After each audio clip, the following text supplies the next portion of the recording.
Hello guys, welcome to my new blog. કેમ છો બધા? જય શ્રી કૃષ્ણ બધાને. બપોરના 11:30 જેવું થયું છે. કાલે બહુ લેટ થઈ ગયું હતું. કાલનો વ્લોગ તે બહુ મોડો મૂકાણો કેમ કે સાંજે અપલોડ થતો હતો અને પબ્લિશ ના થઈ ગયો. એની પહેલાં જ મને નીંદર ચડી ગઈ.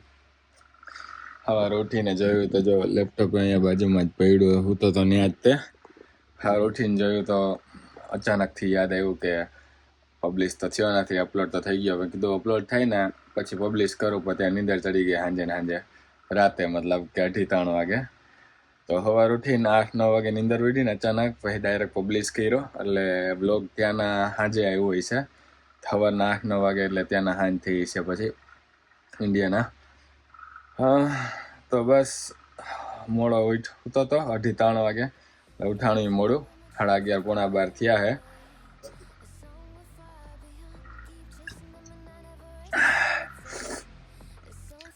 કઈ નહીં, બસ હવે ઉઠી ફ્રેશ થઈ, થોડું ઘણું ખાઈ, હવે જીમમાં જાય.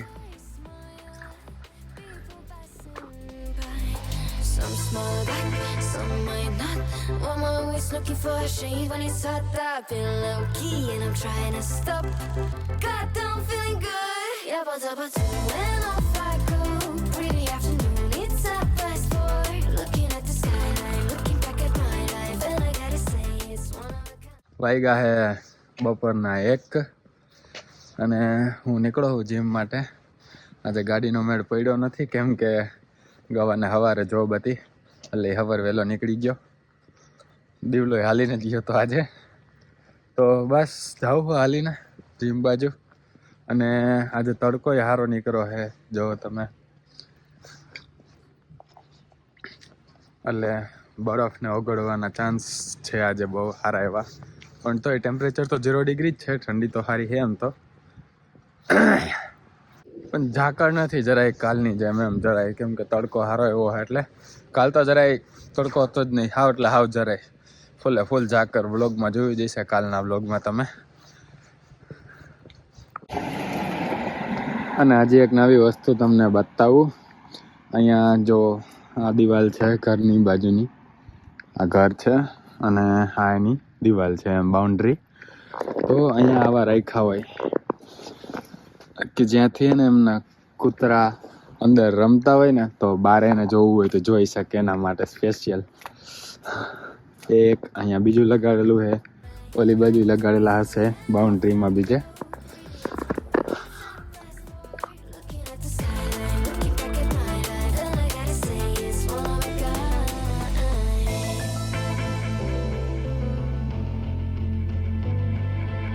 It's been a while since I ran into you on a street.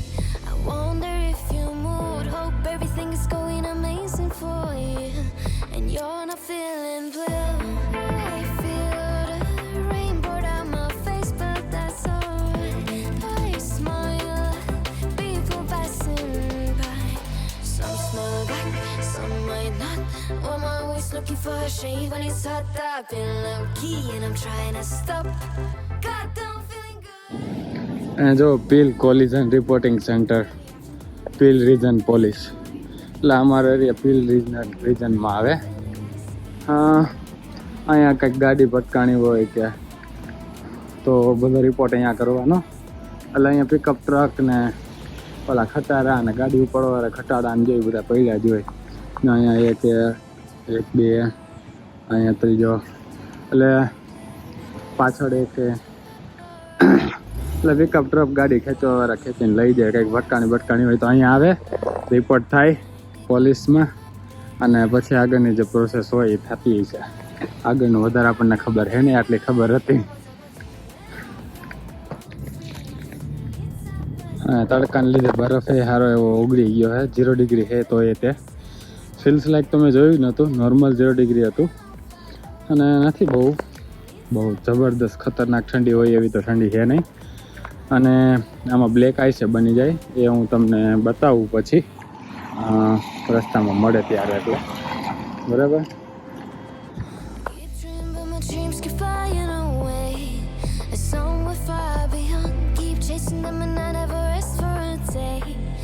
Something I don't do. I feel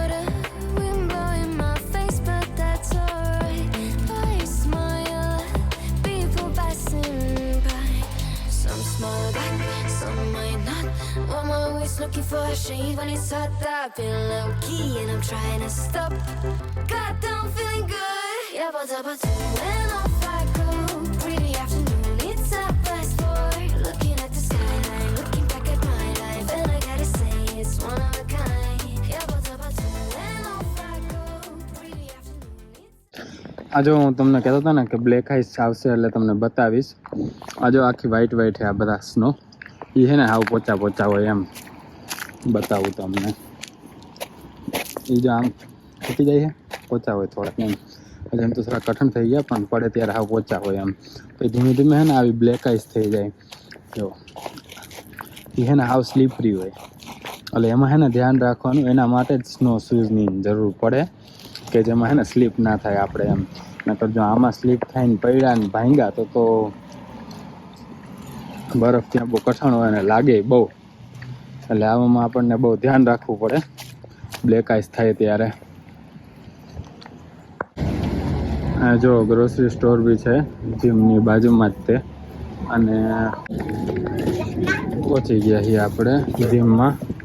આ કાર્ડ હોય આવું અહીંયા ટેપ કરીએ એટલે 5 સેકન્ડ આમ દરવાજો ગોળ ફરે ત્યાં સુધી જતું રહેવાનું એમ કરી આવી રીતે. પછી અહીંયા જેકેટ બેકેટ આપણા રાખી દેવાના. અને હા હે જો ઉપર છે જીમ તમને બતાવી દો. બાકી ક્યારેક છે ને આખી જીમ તમને બતાવીશ ટાઈમ મળશે ત્યારે. અત્યારે આપણે ઓલરેડી બહુ લેટ થઈ ગયા છીએ. 1:30 જેવું થઈ ગયું કાં ઉપર એનથી ને. તો બતાવો તમને પછી ને અત્યારે હું એક્સરસાઇઝ કરી લઉં.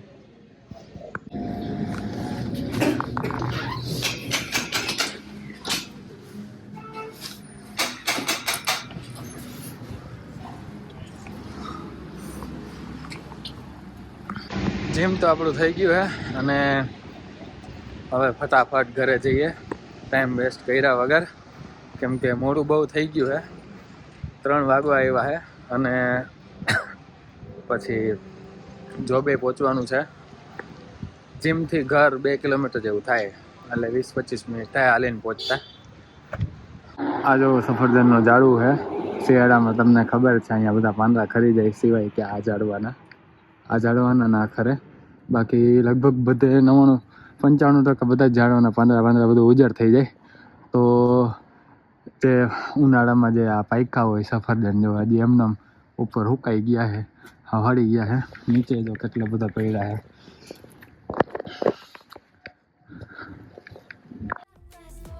looking at the skyline, looking back at my life, and I gotta say it's one of a kind.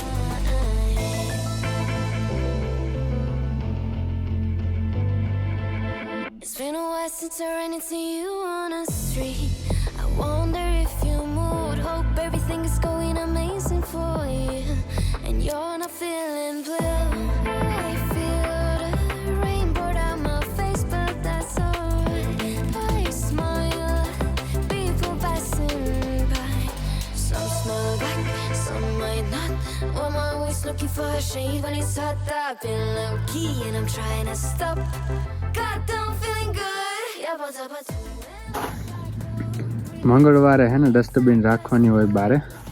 એટલે આ એક તો મેં લઈ લીધી અને બીજી એક હજી માં રાખેલી છે એ લઈ લઉં. 3 ટાઈપની ડસ્ટબિન આવે અહીંયા. આ લીલા કલરની સાદી આખી બ્લેક અને એક બ્લુ ઢાંકણાવાળી પાછળ પડી. હમણાં બતાવું આ લઈને ત્યાં જાવ એટલે તમને વારા હોય. 3માંથી ગમે તે 2 ડસ્ટબિન રાખવાની હોય. મંગળવારે સાંજે રાખી દેવાની અને એ લોકો છે ને બુધવારે સવારે ખાલી કરી દે. પછી આપણે પાછી છે ને રાખી દેવાની જગ્યાએ જ્યાં રાખતા હોય આપણે ત્યાં. જો આમાં કિચનનો ભીનો કચરો અને કિચનનો જે વેસ્ટ હોય રસોડાનો એ બધો નાખવાનો. આ રિસાયકલ જે થવાનું હોય પૂઠા છે કે એ બધું. અને આ સાદો કચરાનો ડસ્ટબિન. તો વારા હોય ગમે તે 2 ડસ્ટબિન રાખવાના. એ ઓનલાઈન બતાવે જ તે. ઓનલાઈન ના જોવું હોય તો આજુબાજુ જોઈ લેવાનું કે આજુબાજુવાળાએ કયા 2 ડસ્ટબિન રાખ્યા છે એ આપણે રાખી લેવાના 2. બાકી ઓનલાઈન બી વેબસાઇટ ઉપર ગવર્મેન્ટની વેબસાઇટ ઉપર આપણું એડ્રેસ નાખીએ એટલે કહી દે કે કઈ ડસ્ટબિનનો વારો છે. 3માંથી 2 ડસ્ટબિનનો વારો હોય હર વખતે. તો સાંજે દીવલો કે બીજા ભાઈબંધ દોસ્તાર હોય નવરા હોય રાખી દે. હું તો રેસ્ટોરન્ટે જોબ પર હોઉં એટલે સવારે બસ આવતો હોઉં ત્યારે દેખાઈ જાય તો લઈ લઉં એમ. અને હવે ઘરે પહોંચી ગયા છીએ તો કંઈક ખાવાનું ખાઈએ અને બનાવીએ, ટિફિન ભરી લઈએ અને ફટાફટ ભાગીએ રેસ્ટોરન્ટે જવા માટે. મોડું થતું હતું તમને ખબર જ છે, અને ચાર્જિંગ એ હતું નહીં ફોનમાં, 5-10% જ હતું. એટલે ફટાફટ જઈ ઘરમાં અને ચાર્જિંગમાં મૂકો મોબાઈલ, ભાત વઘાર્યા ફટાફટ અને બોનવીટાન ગાંઠિયા ખાધું. ભાત પેક કરી લીધા હે, જોબે નીકળી ગયો હું. હવે જોબ પતાવી સાંજે મળું તમને. આજે તો એવું જ થયું કાલ જેવું જ તે, અને ઘરે પહોંચી ગયો હું. બસ ઘરે જોઈએ હું બનાવ્યું છે. અને આજે ટાઈમ મળ્યો નથી કે રસ્તામાં હું હાલીને આવું અને તમને ક્રિસમસનું ડેકોરેશન ને બધું બતાવું. પણ અમારા ઘરની સામે જ તે જો એક બતાવું. આ અમારા ઘરની સામે જ તે ઘર છે. એ હેલોઈનમાં બી બહુ મસ્ત ડેકોરેશન કરે. આ નાઇટમાં બહુ ક્લિયરિટી નહીં આવતી હોય મારા મોબાઈલમાં, પણ જો મસ્ત ડેકોરેશન કર્યું છે એણે બી.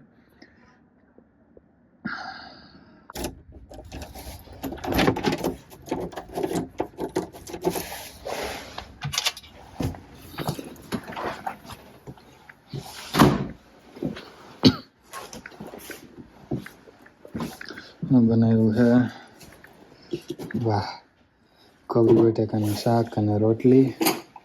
બપોર ભાત વઘારીને ગયો તો એ તો એમને એમ છે, ખાઈ લઈએ. પેલા નાવા જઈશું, નાહી કપડાં બદલાવી ફ્રેશ થઈને પછી ખાવા બેસી. અને આ વ્લોગને હવે અહીંયા પૂરો કરી. આઈ હોપ તમને મજા આવી છે. જો મજા આવી જ ગઈ હોય તો લાઈક, શેર અને સબસ્ક્રાઈબ કરી દેજો. અને કાંઈ બી સજેશન હોય તો નીચે કમેન્ટ કરી દેજો. અને ઇન્સ્ટાગ્રામમાં ફોલો ના કરતા હોય તો નીચે ડિસ્ક્રિપ્શનમાં લિંક આપી છે, ત્યાં જઈને તમે મને ફોલો કરી શકો છો. ત્યાં કાંઈ બી મેસેજ કરજો ડાયરેક્ટ, હું રિપ્લાય આપીશ તમને.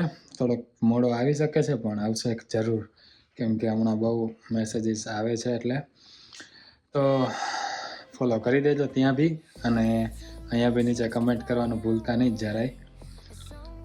તો મળીએ નેક્સ્ટ બ્લોગમાં, ત્યાં સુધી જય શ્રી કૃષ્ણ.